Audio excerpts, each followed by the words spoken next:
Welcome back my YouTube channel. ಇವತ್ತು egg rice simple ಆಗಿ ಹೇಗೆ ಮಾಡುತ್ತೆ ಅಂತ ನೋಡೋಣ.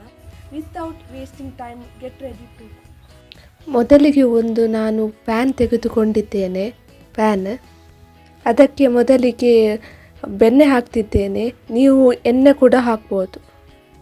ಜಜ್ಜಿದ್ದೇನೆ ಬೆಳ್ಳುಳ್ಳಿಯನ್ನು, ಅದನ್ನು ಹಾಕ್ತಿದ್ದೇನೆ.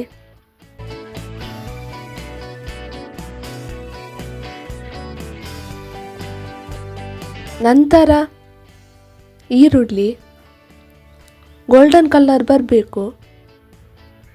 ನಂತರ ಟೊಮೆಟೊ ಮೆತ್ತಗಾಗಬೇಕು.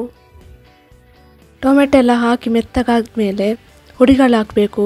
ಅರಿಶಿನ ಪುಡಿ, red chilli powder 1/4 tea spoon ಅಷ್ಟು. ನಂತರ ಗರಂ ಮಸಾಲ 1/4 ಟೀ ಸ್ಪೂನ್ ಅಷ್ಟು. ನಂತರ ಆಪ್ಷನಲ್, ಬೇಕಾದರೆ ಹಾಕ್ಬೋದು, ಇಲ್ಲದಿದ್ದರೆ ಸ್ಕಿಪ್ ಮಾಡ್ಬೋದು, ಪೆಪ್ಪರ್ ಪುಡಿ. ನಂತರ ಮೆಣಸು ಬೇಕಾದರೆ ಹಾಕ್ಕೊಳ್ಳಿ. ನಂತರ ಉಪ್ಪು ರುಚಿಗೆ ತಕ್ಕಷ್ಟು. ನಂತರ ಮೊಟ್ಟೆ 4 ತೆಗೆದುಕೊಂಡಿದ್ದೇನೆ, ಅದನ್ನು ಹಾಕ್ತಿದ್ದೇನೆ. ಉಪ್ಪು ಖಾರ ಎಲ್ಲ ಸರಿಯಾಗಿ ನೋಡಿ, ಉಪ್ಪು ಏನಾದರೂ ಕಡಿಮೆ ಆದರೆ ಸ್ವಲ್ಪ ಹಾಕಿ. ನಾನು ಅನ್ನವನ್ನು ಮೊದಲೇ ಬೇಯಿಸಿಟ್ಟಿದ್ದೆ. ನಾನು ಜೀರಿಗೆ ರೈಸ್ ತೆಗೆದುಕೊಂಡಿದ್ದೇನೆ, ನೀವು ಬೇಕಾದರೆ ಬಾಸ್ಮತಿ ರೈಸ್ ಕೂಡ ತಗೊಳ್ಬೋದು. ನಾನು 1.5 ಕಪ್ ಜೀರಾ ರೈಸನ್ನು ಬೇಯಿಸಿ ತಂದಿದ್ದೇನೆ. ಚೆನ್ನಾಗಿ ಮಿಕ್ಸ್ ಆಗಬೇಕು ಮೊಟ್ಟೆ ಮತ್ತು ರೈಸ್. ನಂತರ ಲಾಸ್ಟಿಗೆ ಕೊತ್ತಂಬರಿ ಸೊಪ್ಪು.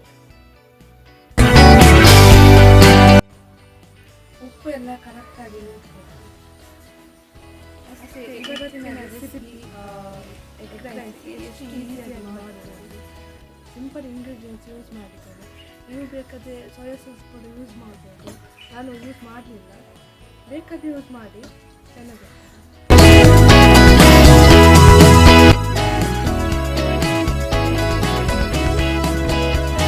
ಈಗ ಟೇಸ್ಟ್ ಮಾಡುವ ಸಮಯ. ಟೇಸ್ಟ್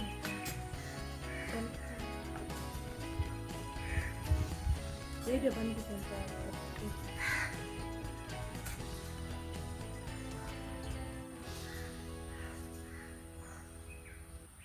ಖಾರ ಸ್ವಲ್ಪ ಕಡಿಮೆ ಆಗ್ತದೆ, ನನಗೆ ಖಾರ ಇಷ್ಟ ಇಲ್ಲ ಅಷ್ಟೇ. ಅದು ಎಲ್ಲ ಪರ್ಫೆಕ್ಟ್. ಉಪ್ಪೆಲ್ಲ ನೋಡ್ಕೊಂಡು